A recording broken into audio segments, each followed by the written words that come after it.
Okay.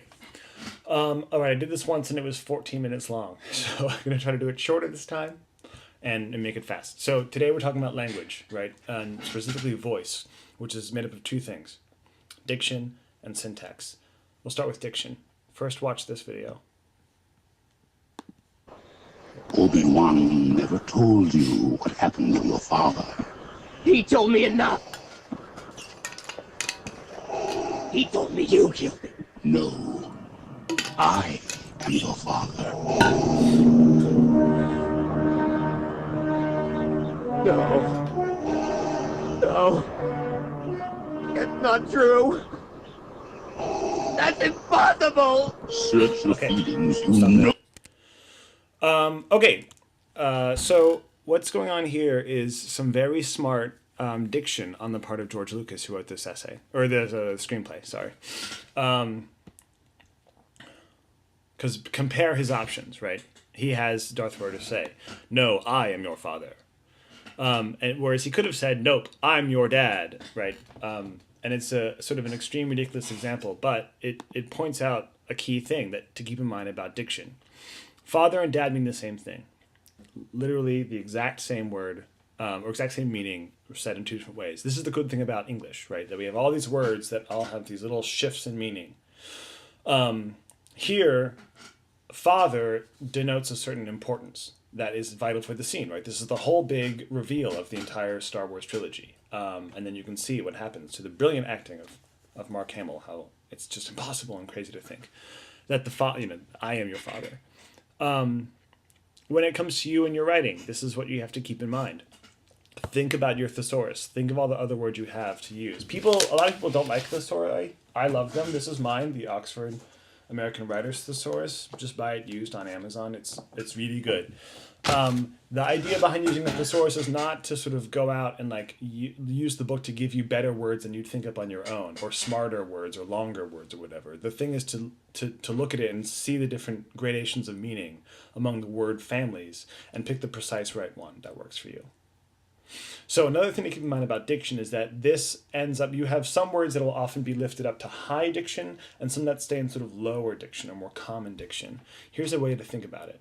Quick history lesson on the English language.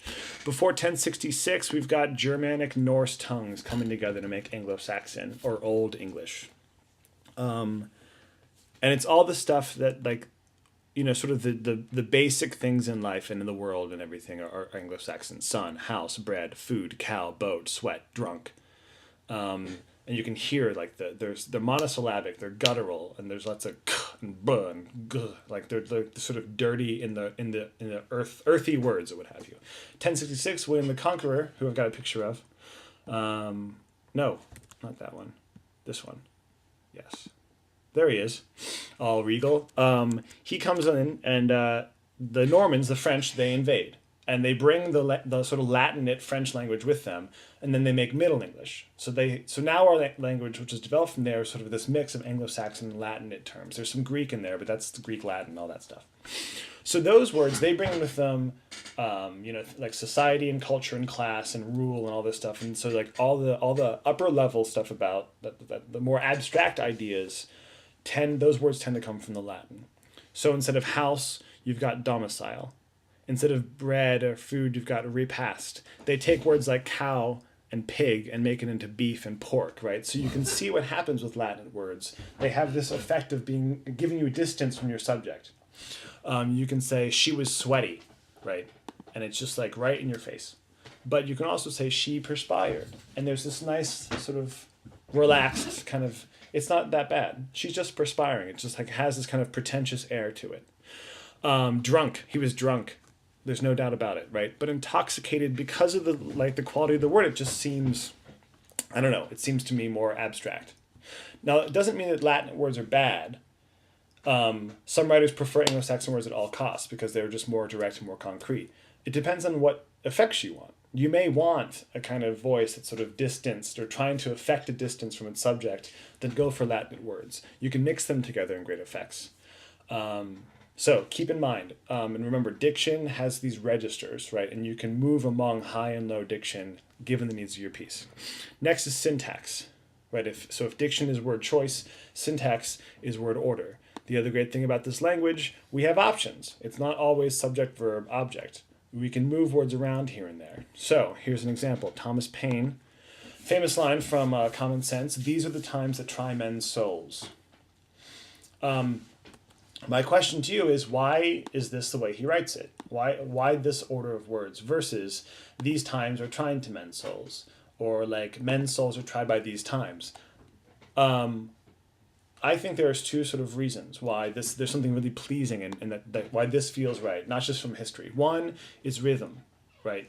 If you want to think about syntax as the rhythm of your, if diction is the melody of your prose and of your poetry, syntax is the rhythm in a way. It's sort of, it gives a kind of feeling to it. And you can hear it, right? These are the times that try men's souls. There's a kind of driving, I don't know, I hear it. We'll talk about this in depth with poetry, and usually this kind of rhythmic stuff is left for poetry, but it's in prose too.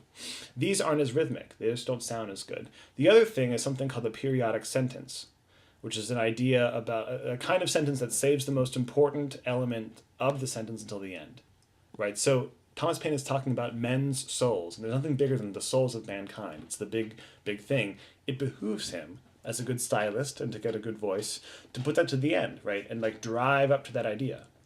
So much in the ways that like stories say the big climactic moment for the end, you can do this on the sentence level.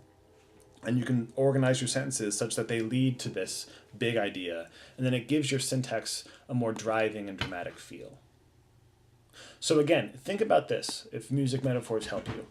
You've got the notes, you've got your tools, right? Words are your tools to choose and to get all of your effects. That's all we have is language, right? So you can choose and select your kind of melody through your word choice, and then use syntactic, like sentences, like long sentences have a kind of slower rhythm, short sentences have a kind of percussive, quick rhythm. So you have all these options to keep in mind at everything you write. Okay, next.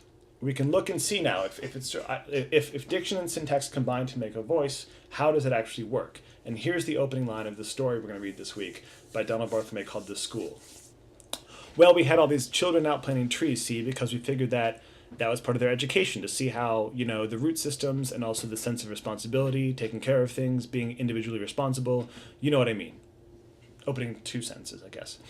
So it's a very distinct voice, right? And what you see going on here is you've got high diction words, right? You've got children instead of kids. You've got education, their sense of responsibility, being individually responsible. The sort of, not beautiful, but these kind of awkward stabs at high diction, while at the same time the syntax is sloppy, and you've got these ellipses and this sort of stuttering, this repetition, this really long, slow, bumbling sentence. So it's this neat contrast, right? High diction, sort of low syntax. And they combine for, like, this is who the character is, as you'll see. It's a school teacher who's sort of beleaguered and worried and anxious and talking to his higher-ups. So what Barthelme does is choose, okay, where am I going to register or sit among the registers of diction and syntax to create this voice and this character? And it's great. And the rest of the story is hilariously funny. So look for diction, syntax, and voice and how all that works in Barthelme. And then two more things to listen for that we will talk about in class on Tuesday. One is repetition and sonic effects in Davis's piece, A Mown Lawn. There's alliteration, there's assonance, there's rhyme. These things you should know from English class, but we'll talk about them in depth on Tuesday. The other thing to look for is in Mullen's denigration, punning and wordplay. Another thing that you can do with language is sort of the words themselves you can play around with, and puns are often very awful and groan-worthy, but when done well, they can create some great effects. So that's all. I hope this is less than 10 minutes, and I'll see you guys on Tuesday. Enjoy.